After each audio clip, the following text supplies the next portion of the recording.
राधे राधे दोस्तों, कैसे हैं आप सभी। आशा करती हूँ आप सभी बहुत अच्छे हैं और अपना ख्याल रख रहे हैं। राधा रानी अपनी कृपा आप सब पर बनाए रखें। दोस्तों, आज हम बात करेंगे करवा चौथ की। करवा चौथ में इस बार भद्रा का साया है और वो पूरे दिन का है। तो हमें कैसे पूजा करनी चाहिए, क्या हमें इस बार करवा चौथ का व्रत उठाना चाहिए या नहीं, हमें बायना किसको देना चाहिए, करवा चौथ किस दिन है, चंद्रोदय का समय क्या होगा, और हम पूजा की विधि क्या है, आसान विधि से कैसे हम पूजा कर सकते हैं, अगर हम मासिक धर्म में हैं तो हम पूजा कैसे कर सकते हैं। तो आज इन सभी के बारे में हम लोग बात करेंगे। चलिए, तो सबसे पहले वीडियो को शुरू करने से पहले अगर अभी तक आपने चैनल को सब्सक्राइब नहीं किया है तो चैनल को सब्सक्राइब कर लीजिए और बेल आइकन को दबाना बिल्कुल ना भूलिएगा। तो सबसे पहले बात कर लेते हैं कि करवा चौथ 2024 में कब है। तो करवा चौथ 2024 में 20 अक्टूबर को है, दिन रविवार। इस दिन पड़ रहा है करवा चौथ। करवा चौथ के एक दिन पहले आप अपना नहा अच्छे से बाल धुल के नहा लीजिएगा। उस दिन नहाए खाए से इस व्रत की शुरुआत होती है। इस दिन आप नहा लीजिएगा, सर धुल लीजिएगा, ताकि आपको जिस दिन आप सुहाग का व्रत रहते हैं उस दिन सर नहीं धुलना चाहिए, मांग नहीं धुलनी चाहिए, ऐसा नियम है। तो आप एक दिन पहले बाल वगैरह धो करके अच्छे से साफ स्वच्छ पवित्र हो जाइए। जिस दिन करवा चौथ है उस दिन सुबह 6:45 से लेकर के दूसरे दिन 21 अक्टूबर की सुबह 7:13 तक भद्रा का साया है। इस दिन पूरे दिन भद्रा है। तो क्या हमें इसमें पूजा करनी चाहिए? तो हाँ, बिल्कुल आप इसमें पूजा करेंगे। और जो कि अब यह पूरे टाइम भद्रा है तो अब इसमें कुछ हम कर नहीं सकते हैं, क्योंकि हमको पूजा करनी ही है। तो पूजा आप उसमें कर लेंगे, कोई परेशानी नहीं है, लेकिन कुछ नियमों का पालन करते हुए आपको पूजा करनी है।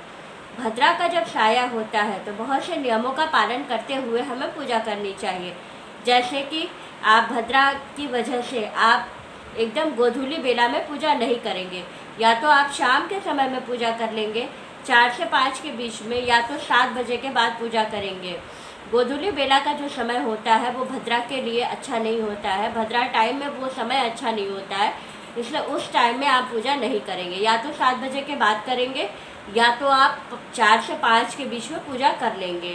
5 से 7 जो प्रदोष काल का समय होता है इसमें आप इसकी करवा चौथ की पूजा नहीं करेंगे। इसके बाद आपको करना क्या है कि आपको किन नियमों का पालन करना है। तो बहुत से लोग पूछते हैं कि क्या इस साल करवा चौथ का व्रत उठा सकते हैं। तो हाँ, बिल्कुल आप उठा सकते हैं, क्योंकि इस साल अधिक मास मलमास नहीं लगा है, तो इस साल आप व्रत उठा सकते हैं।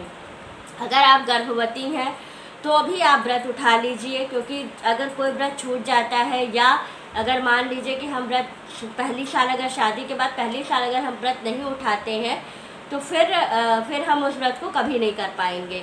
या अगर आपका छूट गया तो भी आपको फिर दोबारा नहीं उठाना होता है। सुहाग की पूजा जो होती है, सुहाग का जो व्रत होता है, तो आप क्या करिए कि आप व्रत उठा लीजिए। अगर आप गर्भवती हैं, मासिक धर्म में हैं, तो भी आप व्रत उठा लीजिए। मासिक धर्म में है तो आप पूजा नहीं करिएगा, पूजा आपकी कोई और कर देगा। सास होंगी, आपकी जेठानी होंगी, आपकी देवरानी होंगी, कोई भी होगा तो वो पूजा कर सकता है आपकी, और मतलब आप नहीं करेंगी। और अगर आप 4 दिन 5 दिन से ज़्यादा आपको पीरियड्स हो चुका है तो आप पूजा कर सकती हैं। बाल धुल करके आप उस दिन पूजा करिएगा। इसके बाद आपको करना क्या है कि आप बायना किसको देंगी। ससुर जी नहीं हैं, अब हम इसका बायना किसको दें। तो कोई परेशानी नहीं है, सास का अपमान नहीं करिएगा, कुछ चीज़ें उनको दे दीजिएगा। और जो सुहाग से संबंधित सामान है वो आप पंडित जी को दान कर दीजिएगा, तो कोई परेशानी नहीं होगी आपको। तो आप इस तरह से कर सकती हैं। अगर आप गर्भवती हैं, आप प्रेग्नेंट हैं और आप व्रत नहीं कर सकती हैं, डॉक्टर ने आपको मना किया है व्रत रखने के लिए, तो आप फलाहार करके व्रत रखिएगा, लेकिन व्रत छोड़िएगा नहीं। क्योंकि अगर एक बार व्रत छूट जाता है तो फिर करवा चौथ का या सुहाग से संबंधित कोई भी व्रत दोबारा नहीं उठाया जाता है, तो फिर आपका ये व्रत हमेशा के लिए छूट जाएगा।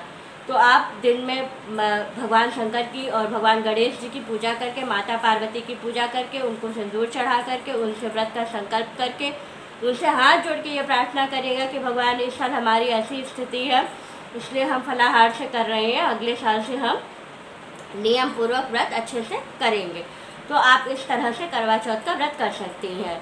तो ऐसे आपको करना है करवा चौथ का व्रत। वीडियो अच्छी लगे तो लाइक शेयर एंड सब्सक्राइब ज़रूर कीजिएगा। राधे राधे दोस्तों।